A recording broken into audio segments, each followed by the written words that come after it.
Welcome to Downton Blabby, a podcast for Downton Abbey fans. Now, presenting your host, Sandy Max. Hi, I am Sandy Max, a TV, radio, and event host and public speaker. I am a Downton Abbey fan, and I created Downton Blabby as a podcast dedicated to exploring and enjoying all things Downton Abbey. This episode is being recorded in Milwaukee in my Downton Abbey den in February of 2022, just a couple of months away from the double delayed release of the Downton Abbey film sequel, Downton Abbey, A New Era. April 29th is the new UK release date, May 20th in the US. Anticipation is building, and in the previous episode of Downton Blabby, I broke down the first trailer and shared my thoughts, if you want to hear that. A second trailer has been released as of this week, and I will break down that video in my next episode. So please take a moment, subscribe or follow Downton Blabby so you don't miss out when that episode publishes. In this episode, you will hear a discussion and a movie review from first-time Downton Abbey viewer and friend of mine, John Suntress of the Word Balloon podcast. I'll make some corrections, and at the end, I have some Downton Abbey World news updates. So let's get started. Back in December of 2019 is when I convinced a good friend of mine to watch the first Downton Abbey film, despite never even watching a minute of the Downton Abbey TV series.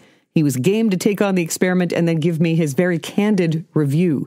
His name is John Suntress. We used to work together in Chicago radio, and he's a podcast pioneer. 16 years ago, he created the Word Balloon podcast, focusing on pop culture and nerd culture. Hear his Downton Abbey film review after I make a couple of corrections from my previous episode.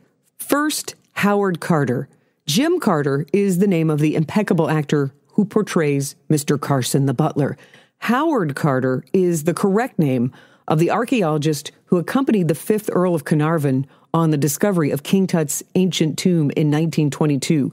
When Lord Carnarvon passed away in 1923 of blood poisoning on location in Egypt near the tomb site, it was the widowed Lady Carnarvon who continued to fund the dig so Howard Carter could finish what he and the Lord had started. Now, when I visited Highclere Castle in 2014 and toured their Egyptology exhibit downstairs, despite all of the artifacts, I was fascinated by Carter's story. He is respected in archaeological circles for his very methodical procedures and meticulous record-keeping, photographing and sketching over 5,000 artifacts they discovered within King Tut's tomb, and he did what he could with the limited technology of the 1920s. Cancer killed Howard Carter before he could publish his full account of the discoveries to share with the world. I feel kind of torn about the taking of treasures out of Egypt, but back then, the Egyptian authorities agreed, Carter, you can clear out the tomb, so they didn't have a problem with it. The British government never recognized Carter for his work and his part in the amazing discovery. So what really saddened me most about Carter's story was that after a lifetime of truly dedicated and difficult work that resulted in a discovery of immensely historical and cultural significance, only a handful of people attended Carter's funeral. I suppose there's more to the story, but I said at Highclere Castle during that visit that I specifically wanted to remember his name because my heart just broke that he seemed to have died unappreciated, and I felt that was one way I could respect and honor him. Then, on my podcast, I got his name wrong, so I'm able to rectify the situation and share a bit about him, Howard Carter. So thanks for listening. Side note, November 2022 will be the 100th anniversary of the Lord Carnarvon and Howard Carter discovering King Tut's tomb. So I expect the current Carnarvons at Highclere Castle will commemorate the occasion in some fine fashion later this year. The other correction I have is about the Chamber Orchestra of London. I like that their initials are COOL. Cool. I was remembering the magical summer event of the outdoor concert called Downton Abbey Live on the grounds in front of Highclere Castle in June of 2019. I attended. It was a spectacular experience to be there with hundreds of Downton Abbey fans, getting to meet Jim Carter, composer John Lunn, Lord and Lady Carnarvon. I spotted Julian Fellows in the crowd. Jim Carter took the stage as Carson the butler and was the narrator for this musical performance. The Chamber Orchestra of London played music from the TV series accompanying Jim Carter's narration as Carson the butler and wonderful videos of the TV show. I mistakenly said in the last podcast that it was the London Symphony Orchestra who performed on stage that night with all of those strings and amazing sounds. John Lunn was there and played piano, looking in fine form, wearing a Scottish kilt for the occasion. So it was the Chamber Orchestra of London. Thank you for letting me set the record straight, and my apologies to conductor Alistair King and all of the talented members of the Chamber Orchestra of London for not giving proper credit in my previous podcast episode, because that really, truly was a magical concert performance. Next, Word Balloon's John Suntress shoots straight with his review of the first Downton Abbey film. Then this episode will wrap with Downton Abbey news headlines. The conversation you'll hear with John was recorded in December of 2019 via Zoom from his Chicago headquarters. My name's John Suntress. I host a podcast called Word Balloon. It's a pop culture podcast that leans more into nerd subjects, but I am an Anglo fan, and while I have never watched Downton Abbey, I've always been a fan of British television in general and period pieces. So it was just, there's so much TV, you can't get to everything. But was very excited to see the movie and also to talk to you. Well, and John, you and I have been friends for a long time. We used to work in Chicago radio together, and you are one of my favorite people to just pick up the phone and accidentally talk for 3 hours about everything, so everything entertainment-wise. We're not down the hall from each other as far as offices where you can go, oh my God, did you see that last night? It was amazing. But no matter what, we could talk to each other every day, and it would still be like, did you see this documentary? Or how about this band? Or, Yes. You just know so much about pop culture. So you've been podcasting with Word Balloon for 14 years now? Yeah, it'll be 15 years in May of 2020. May of 2005 is when I started. I'm one of those people that read the article from Wired Magazine in February of 2005 and immediately started looking for podcasts in the subjects that I found interesting.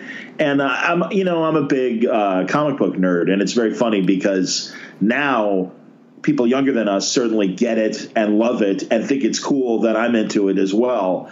I think our generation and certainly older initially would look at me kind of cockeyed, like, you like that stuff? But certainly with the success of the Marvel movies and television and those adaptations, I think they've accepted the superhero myths as modern mythology and also very in kin with the Western in terms of what you can do with these subjects. So, it's been a great ride, and Johnny Appleseed, man, growing my audience one listener at a time, and I'm very happy with what I've done so far. Well, congratulations, and it's exciting, and you've always been one of those people that's encouraged other people to podcast, because as much as you call it a comic book, fan and comic book nerd, you've spoken to people like Kareem Abdul-Jabbar because he's wound up having a connection to the graphic arts world, and so many just actors. So I just love that.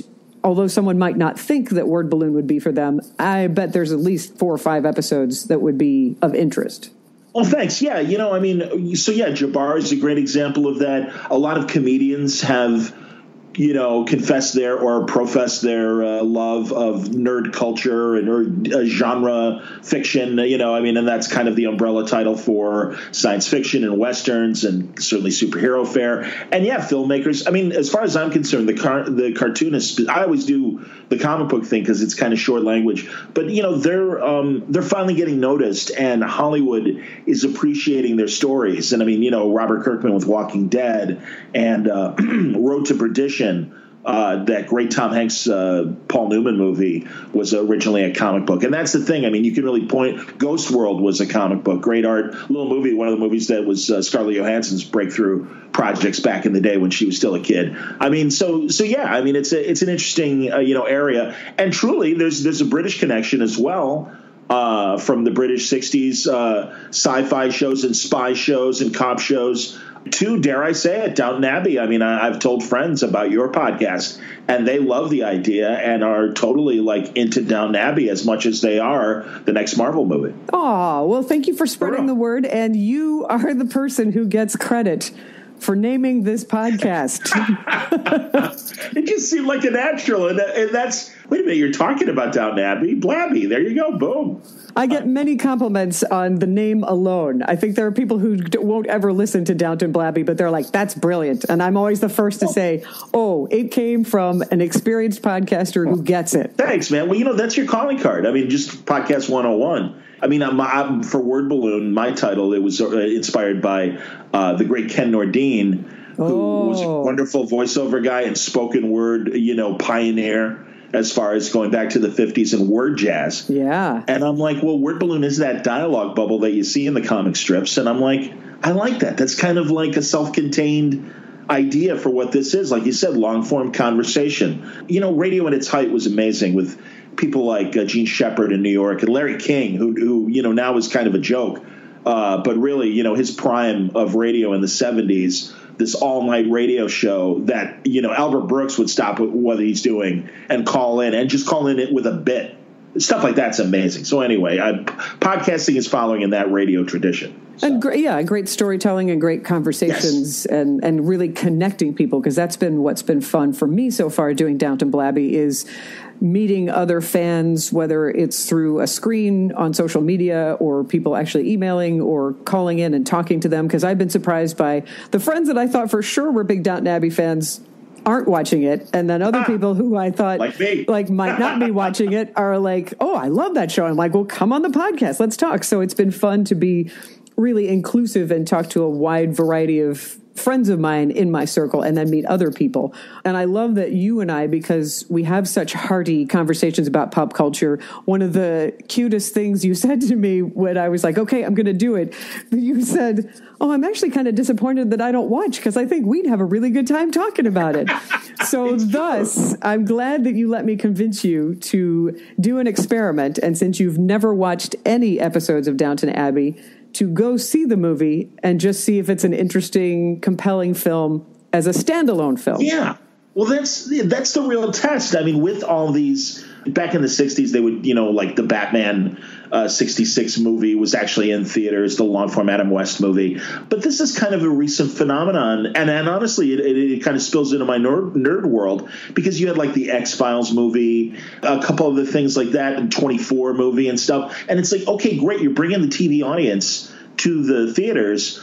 How does this thing play to the newbies that have never seen this stuff? And that was my interest when you suggested it. And I'm like, yeah, that's actually fun to kind of experiment and see how well does this movie do on its own. And the only reason why I haven't watched Downton Abbey, because as I said, I'm a big Anglophile. I love period pieces. They always fascinate me, especially early throughout the late 20th century in particular, this century that we've just finished with. And the only reason why I didn't watch it, as I told you, was I remember watching Upstairs, Downstairs as a kid, the old PBS, presentation of that British show. And then in the 90s, even Gosford Park, the wonderful Robert Altman movie. And I wonder if you'd even consider, I don't know who you'd find for Upstairs, Downstairs comparisons, but it would be interesting to kind of go side by side with Gosford Park and Downton Abbey, either the film or even the TV show, and just see how it did. And in both cases, I really enjoyed that. But it's like my feeling about medical shows, surgery, hospital shows. I'm like, God, man, I grew up with so many of them. Well, even as great as ER was, I'm like, I think I'm kind of done with hospital shows. I don't care anymore. So, and that's kind of how I was with the class system that presents itself when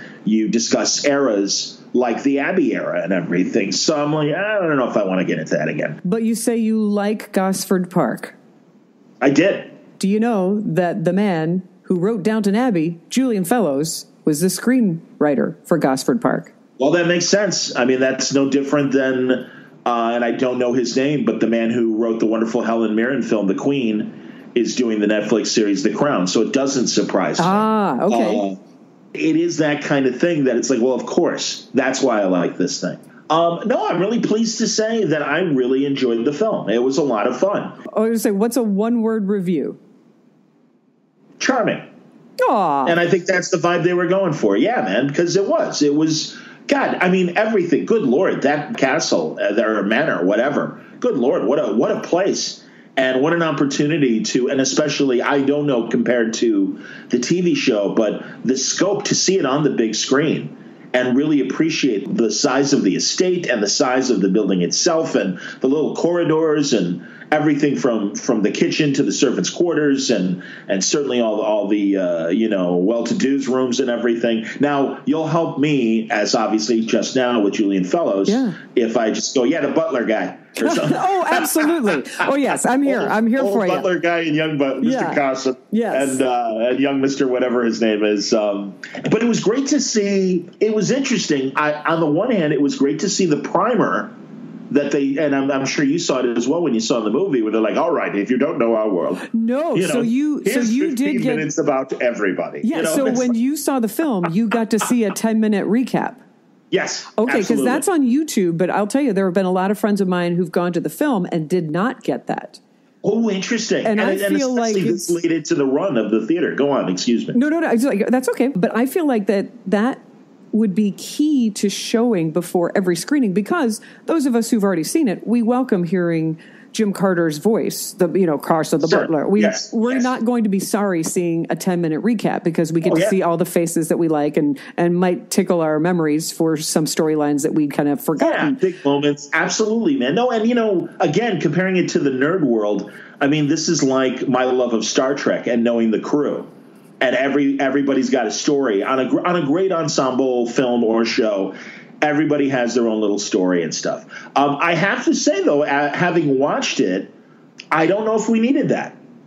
I don't know if as a newbie I needed it. Now, for some people, a film like Gosford Park might be a little impenetrable or tough to get into because you don't know the characters right away. But I did feel like they explained, okay, Carson was the butler and he was retired. And, now, young Mr. whatever his name is, the young guy was the butler. I didn't need to know about his devious past. It was interesting, and it actually maybe it does help, because now I do kind of want to watch the show.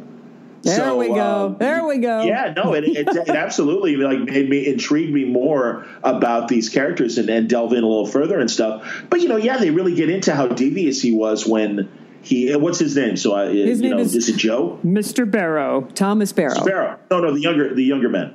Yes, yeah, Thomas. Yeah, I'm sorry. I was doing my Carson voice. Forgive me. Oh no, it's all good. So Mr. Carson's the older man, Mr. Barrow. So I mean, Mr. Barrow's story in the movie was great. I didn't need to know that he was kind of one of the jerks early on to enjoy his character's trajectory through the movie. And you did sympathize with him. It's like, all right, great. The guy used to do my job is back. I mean, for this great moment to entertain the king and queen, or work, serve the king and queen. Yeah, so I was okay with Mr. Barrow's story on its own without needing to know his backstory. British TV, they always the top actors and actresses always get picked for this stuff, and we can get more into it and everything. But yeah, I mean, that's the thing. I really felt the acting was great. I'm a longtime Maggie Smith fan, to the point of when I was a child and would see her 60s and 70s movies, had a bad crush on her because of those eyes. She's adorable, man. I mean, honestly, and I know people who only know her as the Dowager are just like, are you nuts? And it's like, oh no, man. It's like Diana Rigg as well. The same thing. It's like, we see them now as grannies and stuff, and it's like, something, they were all right back in the day. Not to be a jerk, but I was absolutely, I had mad crushes on both Maggie Smith and, of course, Diana Rigg. I wanted to tell you one thing about, I love that you're so impressed with the home. It's called Highclere Castle, and it's an actual historic home in Newbury, England, and that all of those rooms and that building, all the things that aren't in the kitchen and the like, that's all real. That's all filmed inside. So I love that the richness of that home.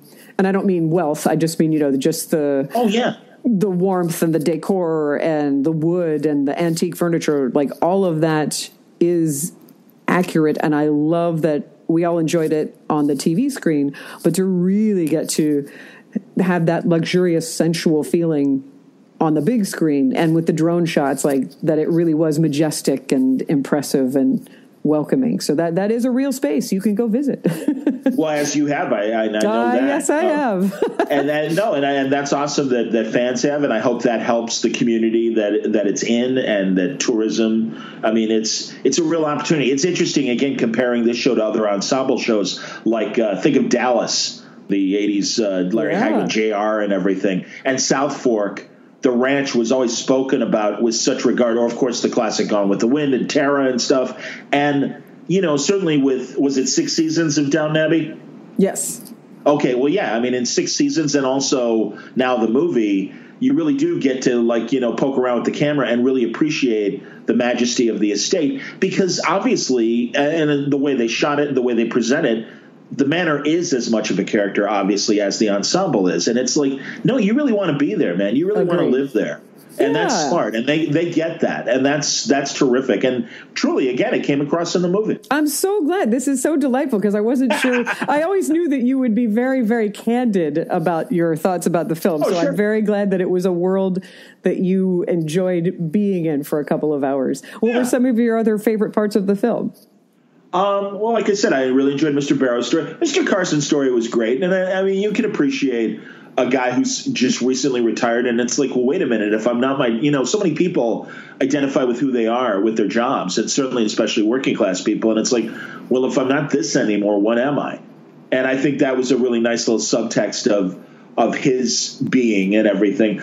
Certainly I loved Maggie Smith's story with her cousin, and I thought that was a great storyline. The King's the assassination plot for the King and Queen was really a surprise and great. And I have to mention, I'm such a Simon Jones fan. I mean, going back to his Hitchhiker's Guide to the Galaxy and Arthur Dent days. See, there are nerd ties in Downton Abbey, of course. So. And again, Simon Jones is the man who played the king, correct? Yes. Yeah, okay. He played Edward V, absolutely. That's one of the fun things for me to watch British film and television. I mean, again, there are just these core actors that always get gigs in these productions as side people and stuff, and then, the guest of the week or the complication of the week or whatever. And another guy like that is David Haig, who played the king, the King's butler. Oh, God, yeah. I mean, he's so omnipresent in so many great television and film productions from England of the last 20 or 30 years. And, there are other great actors that you can put in that class as well. And it's like, it's that guy. I didn't recognize Simon Jones from anything, but David Haig has been in Hugh Grant movies and worked with Rowan Atkinson. So even without his mustache, I recognized him in the trailer for that. And I know a lot of people who are Imelda Staunton fans because she and Maggie Smith have been in Harry Potter films. I've never seen a single Harry Potter film, so I didn't know. So is Imelda I've only watched the first Harry, but what kind of geek am I? I've only watched the first Harry Potter movie. And also Elizabeth McGovern, my God, speaking of, sorry, I don't mean to be kind of gross as far as my crushes. Nobody cares about. Would you stop? No, no, there's nothing to apologize for being charmed by the actors. So Elizabeth McGovern. Yeah, man. I mean, God, from Lovesick, her movie with Dudley Moore, or She's Having a Baby with Kevin Bacon. Yeah. I mean, she was just such a lovely ingenue in the 80s and stuff. And it's great to see her now. And I think, again, still a wonderful actor. And then who does play the Lord? That is Hugh Bonneville. Okay. And Hugh Bonneville, man, is a guy that I'm not aware of a lot of his work, but I really loved him in that very cute George Clooney movie, Renaissance Men, about all the art experts. Yeah. And he's one of the British art experts and stuff, and part of that group that's put together to get art treasures back from the Nazis during World War II. So, I mean, that's the thing. Bill Murray movie. It's like, exactly. Wonderful. Bill Murray's fantastic in that movie. A great Secret Weapon almost in that movie. He and Bob Balaban, very funny. Yeah. But, I mean, that's the thing, man. And, he's Bonneville. Yes. It was interesting, given that they were the Lord and Lady and everything, that they had so little to do in the movie. But then again, it is this large kind of ensemble film where you do have to kind of take care of everybody, and everybody's waiting for, these great moments, as I'm sure, like when whoever that that butler was that couldn't help himself and say, it was, the meal was prepared by the entire Downton staff. And I love that guy, obviously. And I mean, you could tell they showed a great cornball scene with him in the preface and everything. That is Mr. Mosley. Mr. Mosley, and when he tries to curtsy, I mean, that's great. And and you hear the fabric stretching and possibly ripping. I mean, that's fantastic. And yeah, I mean, that's the thing. This movie caught the same vibes, and I'm sure the TV show does as well, that you feel seeing the King's speech. And like I said, the Queen. I mean, I think the King's speech as well, because Helena Bonham Carter, kind of with Geoffrey Rush's family and stuff, is like, okay, I'm used to people not, kind of freaking out when they meet the Queen. Yeah. It's and like trying to set them at ease and like, no big deal. We're just people. I know you're supposed to bow, but it's okay. That's fun. And it really does represent this interesting class system that we have so little connection to here in the States. So that's always fascinating to see for me. And really that genuine pleasure. Who played the grocer, the guy from the Full Monty? That's right. And wasn't he also in... what do we call the Christmas movie? Love Actually. Wasn't he also in Love Actually? Probably. And he was also he had a sitcom on CBS with Jamie Gertz where he was a fat guy with a hot wife, and like kind of like Jim Belushi, World According to Jim and stuff like. It's like, yeah, okay, only in my dreams do I get to marry Courtney Thorne-Smith or Jamie Gertz, but sure, I'll ride with you for a while. Let's see. And I love him in Full Monty. He's the counterweight to Robert Carlyle, I believe, is the actor who's the main guy in Full Monty.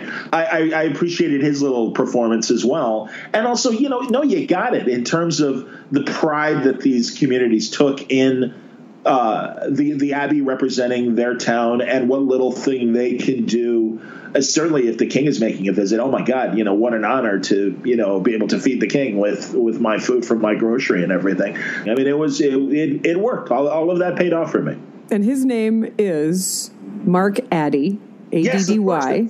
Yes. I am on my computer, so I'm taking a quick scroll through the IMDb. Well, because he was one of those people that it did scratch I was like, wait a minute, somehow I know him. I also found his name to be funny because he was a grocer. He is Mr. Bakewell in the Downton Abbey film. Very, very Dickensian. I mean, that's the smart thing about these writers when they come up with characters. They give them these great kind of Dickens-inspired, like, Mr. Flatbottom or whatever. It's like the kind of that Python obviously took to ridiculous levels when they were doing their stuff. But yeah, I mean that's great. Or I love the hyphenated name. Mr. St. John Smythe. Yes. Manfred Jensen to go to A Fish Called Wanda. Mark Addy has also been in Doctor Who. He was in an episode last year. Oh, that's awesome. And I'm scrolling, stand by. He was also, he was in as we're talking about Monty Python for a half a second, he was in a TV miniseries called Remember Me that Michael Palin was in. And he played. Oh, that's great. Oh, I wonder if that was that horror thing that Palin did recently.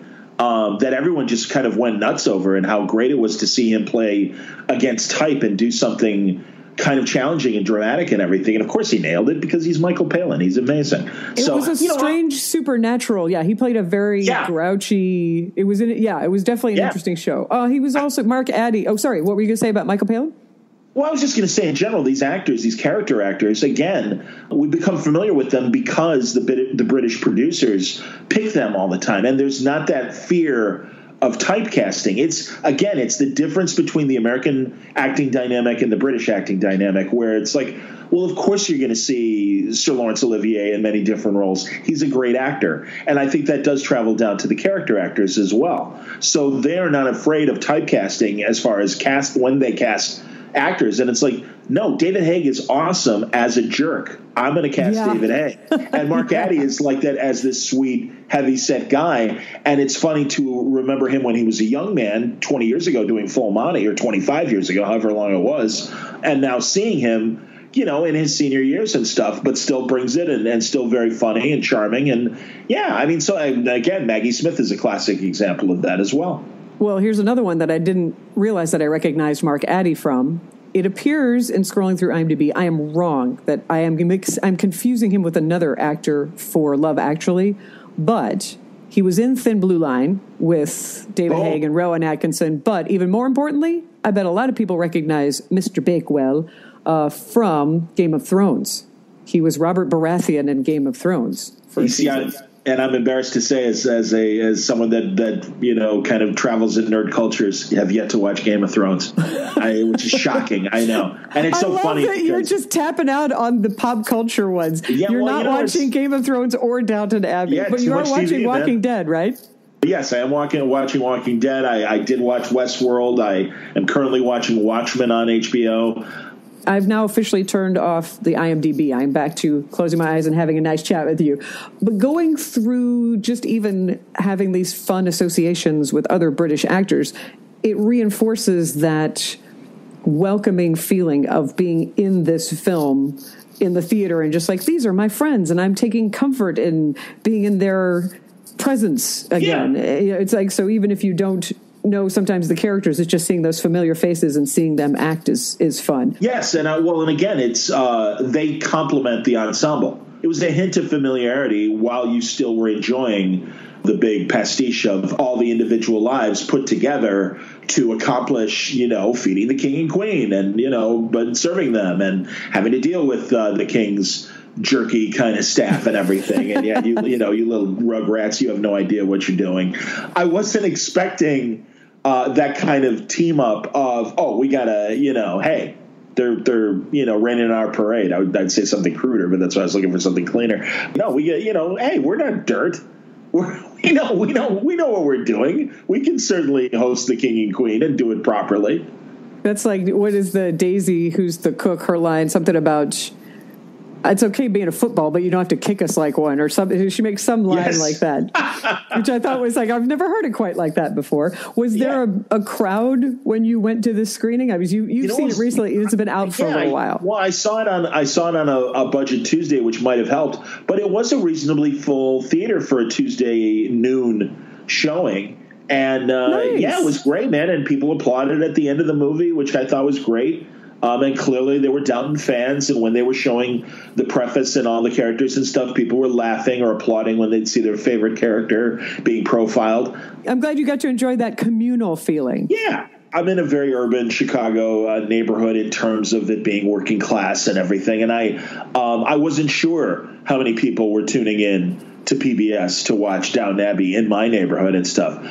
So yeah, it was, it's cool. And then, like I said, it was definitely a warm audience that was into it and knew what was going on. But I never felt lost. I mean, I really didn't. And again, I went into it with an open mind of, all right, let's see what this is all about. Kind of went in loving British filmmaking and television making and loving period pieces. So I'm like, and that whole period of George V and George VI, early 20th century, I think is a very interesting period. And of course, this is, this king was the father of George VI, the stammerer that is profiled in King's Speech, and also Hyde Park on Hudson, back to Bill Murray when he was Roosevelt. So, yeah. I feel you probably enjoyed the film more because you were with a group that when they chuckled, you knew it was a time to chuckle. It is part of that communal feeling. Yeah, the jokes landed, but it was nice to know that, we were all laughing at the same thing. So, it all worked. I mean, that was the great surprise, was how well it worked on its own. I appreciated it more because I'm like, hey, I'm coming. I don't know these people. I don't know Mr. Carson. I don't know any of these people other than loving Maggie Smith and everything. So, I was just like knowing that Maggie Smith was going to be her usual fly in the ointment and stuff. And so, she was – and that's, again, I didn't need the primer. I knew what Maggie Smith was going to do. Sure. But that's cool. That they hired her to do the right. I mean, you want a great actor to do the role that they can, accomplish and stuff. That's the thing. No, obviously, and even the young actors and stuff. I really enjoyed the cook's assistant story with the plumber and her fiance and everything, and all that was really cute. She's a spunky little thing, and I wouldn't mind seeing her on the TV show as well. Yeah, I mean, honestly, I really was left with the feeling of, oh, this is great. I'd watch this. Are you hearing chatter? Are they thinking of making another one in a year or two? The short answer is yes. Would you want to see a sequel? Yeah, sure. I'd be interested to see Tom and Lucy's wedding, and as a parallel, certainly maybe the kitchen assistant's wedding. I mean, there's an easy umbrella plot that they could flesh out with more story and stuff. And I felt bad, and I understood because Maggie Smith is not a young woman, that they kind of are like, I might die soon. And it's like, Yeah, unfortunately, I mean, again, back to my nerd world when we lost Leonard Nimoy and he was kind of ushering in the new Star Trek movies. It really sucked when he died and we didn't have a chance to explore old Spock. And obviously Maggie Smith did it in her 6 seasons in Downton Abbey. But, she's really important. And I don't know what, and I forget the character's name, her counterweight, would do without her. But that might also be an interesting plot line to explore, God forbid, should Maggie pass away. So, I think there's possibilities. And, I love this about the sensitivity of, I think, British television and filmmakers. And maybe I am giving them more credit than actually do. But one of my favorite British shows was the spy show MI5 in America, and it was called Spooks in England. And it was about life on Mars. And Life on Mars had the conceit of a modern policeman getting hit by a car, falling into a coma, and in his mind, he's living a life of a police officer in 1973. They were going into the second season, and the producers are like, hey, we don't want to be Quantum Leap. Meaning, Scott Bakula's time travel show that lasted like 5 seasons. They're like, we know how flimsy this premise is. This guy can't be in a coma for years. This has to have taken place within, we're okay for 6 months or something like that, but we're not going to be jerks about it. And Hollywood would be like, 10 seasons, let's go. Let's milk this thing before, until the cow collapses from not having them. That's the American way. Largesse. And the British are more careful and just like, okay, we did it once. Do we have another story? Let's think about it. And I think that's incredibly smart.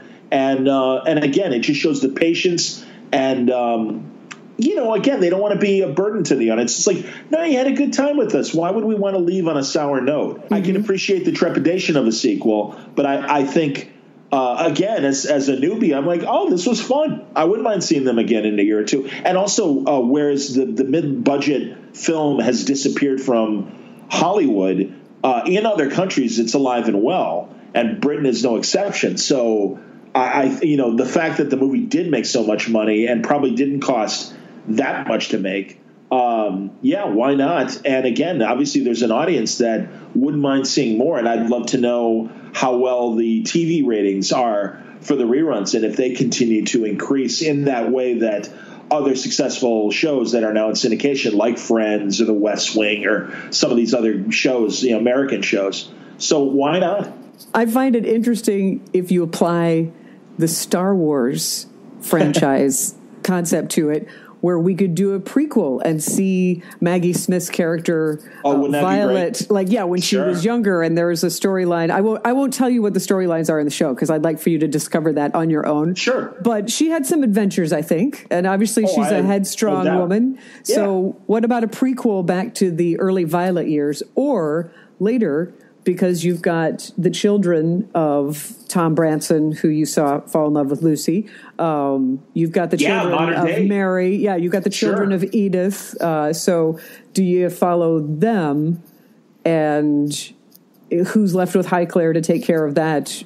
If they really wanted to flesh out this franchise, I think there are interesting ideas that could be considered. 100%. Yeah, no, and you're right. And looking at different eras would be fantastic because, again, the title is Downton Abbey, so it could be anything. And there's literally decades to go backwards and forwards with. And even, do a Godfather 2 and have concurrent stories of a prequel and a future story. Why not? I think that would be great. You still got World War II to deal with. I watched The Queen and The Crown with utter fascination. Cannot wait for season 3 of The Crown, and looking forward to the Oscar winner taking Claire Foy's place as Elizabeth, and Matt Smith, another great doctor who was incredible as Prince Philip in the first 2 seasons of The Crown. I just started The Crown, so I'm only 2 episodes into the first season. So you're in for a treat, man, because it's two great seasons, and it's very, very interesting. And really, and again, it's a lot of, there's fiction mixed in with the fact, but it really is. The Windsors are a fascinating family, and all the different little machinations that went on behind the scenes of why people married and expectations of those who did not become the Queen and then Prince Philip, and then what their roles were in this new regime. All of that's fascinating. No, it's a great show. And Olivia, I forget her name. Olivia Colman. Yeah, Olivia Colman. Yeah. The Oscar winner. Yeah, I mean, she another stalwart of British television beyond her great film work as well.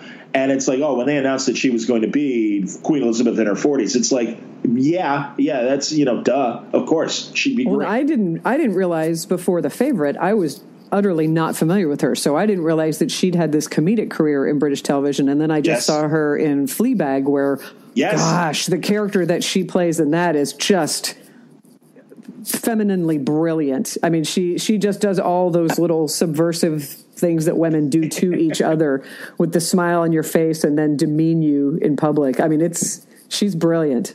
Well, and Edgar, I want to say it's Edgar Wright, the filmmaker that made Shaun of the Dead, Hot Fuzz. Yeah.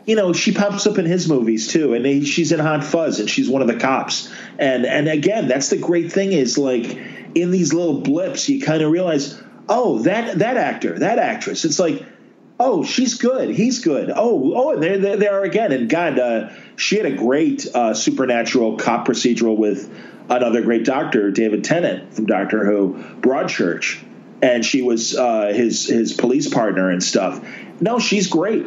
She's fantastic. The first time I saw Olivia Colman was in The Night Watchman with Hugh Laurie and Tom Hiddleston. There you go. Sure. And she was great in that. She was a pregnant detective. I forgot. Absolutely, man. Yeah. No. I mean, that's the thing. And again, Downton Abbey is peppered with these actors and actresses, and that's great.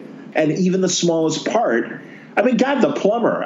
That guy have like 10 minutes of screen time in the movie. He was great. He was perfect. He was fun. He was. Yeah, he was Hunky cheeky guy. And funny and a little charming. And obviously the cook thought he was a nice guy and everything. And it's freaking out the poor footman and everything. That's freaking out the footman.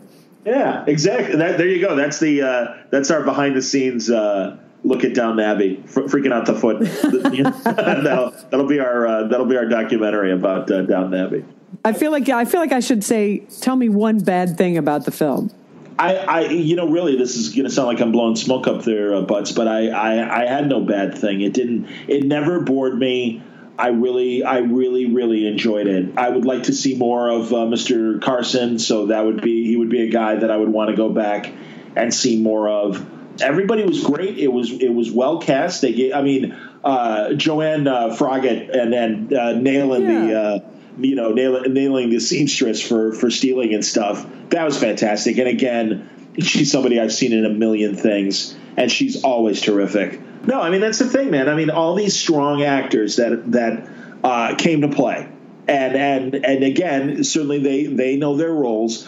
But clearly, Julian gave them enough to do. So well, and I think Julian Fellows is the key to this. In the wake of Game of Thrones and in all the hubbub of who does or doesn't write shows, Julian Fellows obviously is incredible and writes for the actors that they now have gotten into this wonderful rhythm with. So I think he's the key to the success of any further stories. 100%. And, I've bounced to his, I'll confess I'm online. I bounced to his Wikipedia page, and I see that he wrote a couple novels, and it would be interesting to see, read those and see, what he can do and everything. And it is very, I would say, comforting to see a television adaptation give like I said, the same communal experience that Star Wars fans are having or Marvel Cinematic fans are having. Sure. 100%, man. Well, and that's truly why I suggested to you in terms of you got to do this podcast. There's an audience. There are fans that want to still talk about this. Yeah. And that's great. I mean, that's where we are now in culture, pop culture, where it's like, yeah, the TV show isn't enough. I want to talk about it. I want to think about like we were doing in terms of another movie. What can they do? Can they go back? They can go backward. They can go forward. And it's like, no. And truly, I mean, I do it more with Star Trek than I do with Star Wars. But we fans, we're always thinking of scenario. And also, again, to credit Julian Fellows, as much as we appreciate the actors, and I know you've had the opportunity, you have, right, to talk to a couple of the cast members? I got to meet Jim Carter at Highclere Castle this past summer. Yeah, my boyfriend and I went over for this incredible concert called Downton Abbey Live. All of the music performed live by the London Symphony Orchestra with the composer, John Lunn. He was there, and he was playing piano. So if I'm like, I'm going to go all this way, I'm going to get the VIP package. So I sat fifth row and got to do the meet and greet before the show with Jim Carter, who plays Carson the Butler, and John Lunn, the composer. So I did get a chance to say hello to them and just mention, hey, I work at Milwaukee PBS, and they both couldn't have been nicer. They both lit up and went, we love PBS. Thank you for all of your support.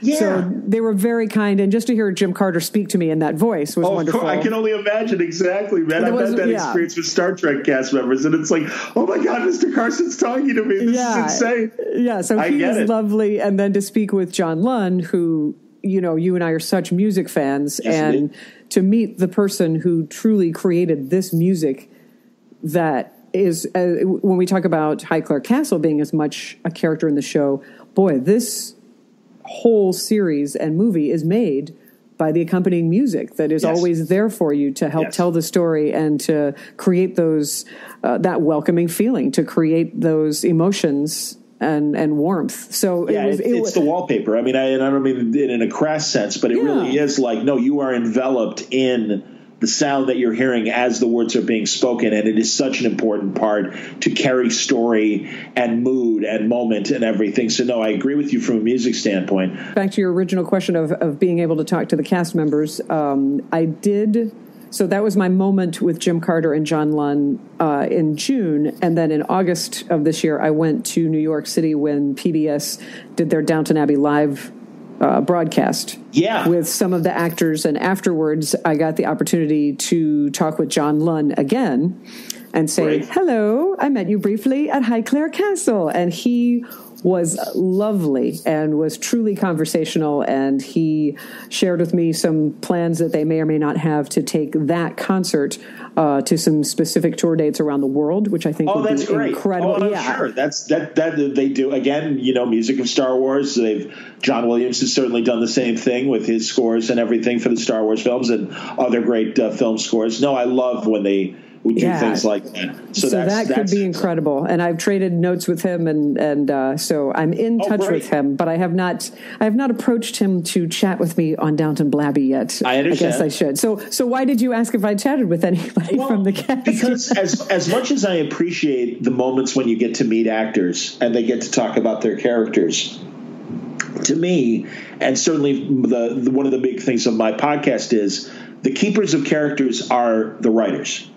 And Julian Fellows is really the guy to talk to if you really want to go on a deep dive about Downton Abbey. And I don't know, and I'm just saying that in general, and I certainly hope that you may have that opportunity in your future, or the other great British cultural people that you find interesting in your podcast pursuits.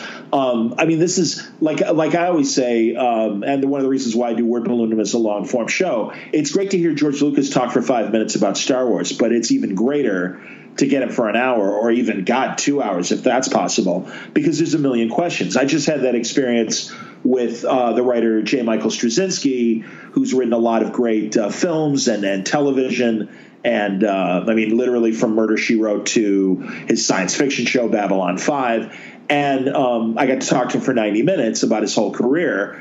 And there were a lot of moments of, all right, like Babylon 5 is another big ensemble cast. And it's like, all right, tell me about these characters. These were the unique characters. These were the unique storylines. And Fellows is that keeper of Downton Abbey. Yeah. So and the complications of, hey, the two young actors that did participate in the new movie, did you have to rewrite? Were ideas for them, canceled? Would you consider doing them with a different actor? Those are the I think questions that Downton fans might have.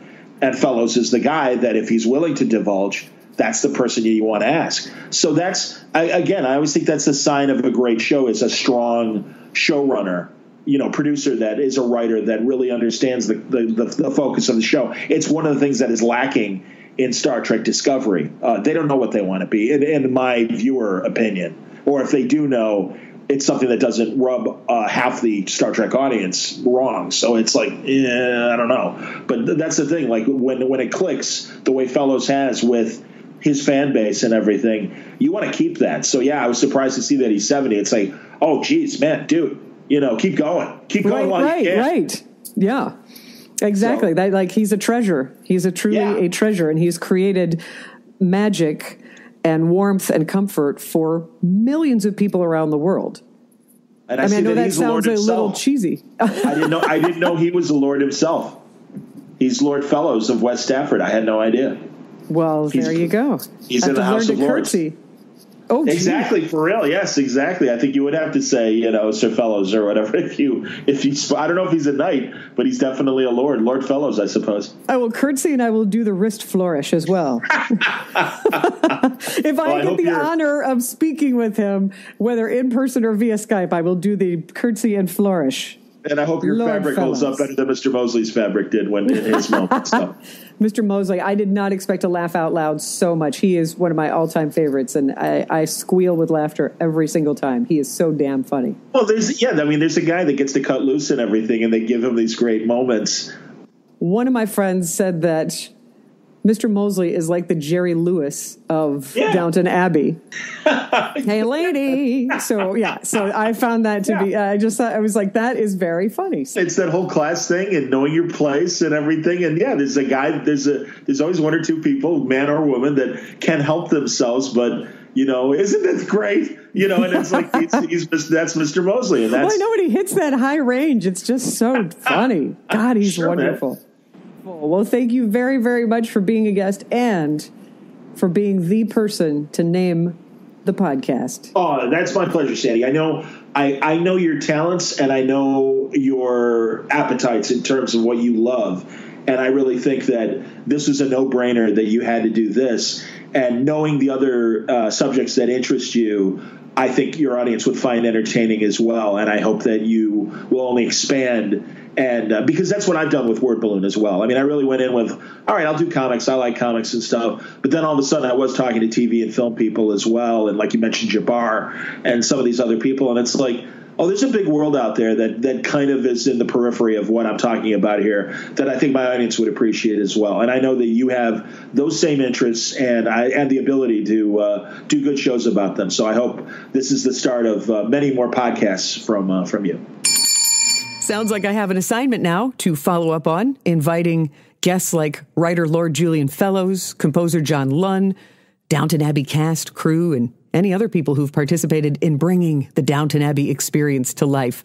Thank you to John Suntress of the Word Balloon podcast. Find it on your preferred podcast platform and at wordballoon.com. Music fans, John is also developing a documentary podcast series about the band The Monkees called We've Got Something to Say, scheduled to release in spring of 2022.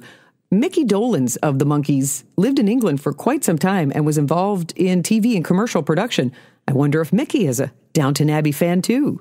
And since my chat with John in 2019, I can report I am up to date on watching all of the seasons of The Crown so far. Fun fact, the Chamber Orchestra of London, who I mentioned earlier, they performed on the Season 3 and Season 4 theme to The Crown. Time for Downton Abbey news. Headlines, 3 things in the Downton Abbey world that we learned this past week. Number 1, the second trailer for Downton Abbey, A New Era, was released, giving us new scenes and more of a look at the movie-making plot inside the grand home at Downton Abbey, and teasing a mystery of why the family was really invited to the villa in the south of France. I'll be breaking down the trailer pretty much frame by frame in the next episode of Downton Blabby. Number 2, actor Matthew Goode is conspicuously missing from the new trailer. If you blinked, you nearly missed his character, Mr. Mary, Henry Talbot, bounding up the stairs and then a little bit of screen time in the ballroom in the first film. He is also not pictured on the new movie poster. So as did Matthew Crawley, it seems Matthew Goode has moved on from Downton. And number 3, there's a new music side project by 2 Downton Abbey stars. Michelle Dockery and Michael Fox have recorded a 4-song EP that will release May 13th, titled The Watching Silence. No clever name for their duo like Lady Mary and Andy Parker. They'll simply call their twosome Michael and Michelle. They're planning a performance in London in June and expect their style of music to have a folky sound. You'll find more information about these headlines on the Downton Abbey section of my website, sandymax.com. Plus, I include updates like this in my email newsletter, so sign up for that to stay in the know for Downton Abbey-related news. You can find that sign up at sandymax.com, too. Please let me know what you think of the Downton Blabby podcast by leaving a rating where you're listening to Downton Blabby. If you have one sentence for an honest review, that'd be great, too. Who is one of your favorite people who you like to talk Downton with? Please tell them to give Downton Blabby a listen. The episodes are only going to get more fun and more interesting as we get closer to the movie release, right? You can find Downton Blabby on Facebook, Instagram, and Twitter to connect there, and at my website, sandymax.com. That is SANDYMAXX.com. Sign up for the email list, get updates on the podcast and other Downton Abbey-related news and goodies. And on the next episode, I'll break down that new trailer for the movie sequel with observations, opinions, and predictions. Thanks to John Sundress for being a good sport and my guest, to Paul Russell for his smooth tones on the show introduction, to everyone who has encouraged me and continues to encourage me to make Downton Blabby happen. It's a fun project, and I appreciate the support, and a special thank you to you for listening. I'm already looking forward to our next time together. Freaking out the foot.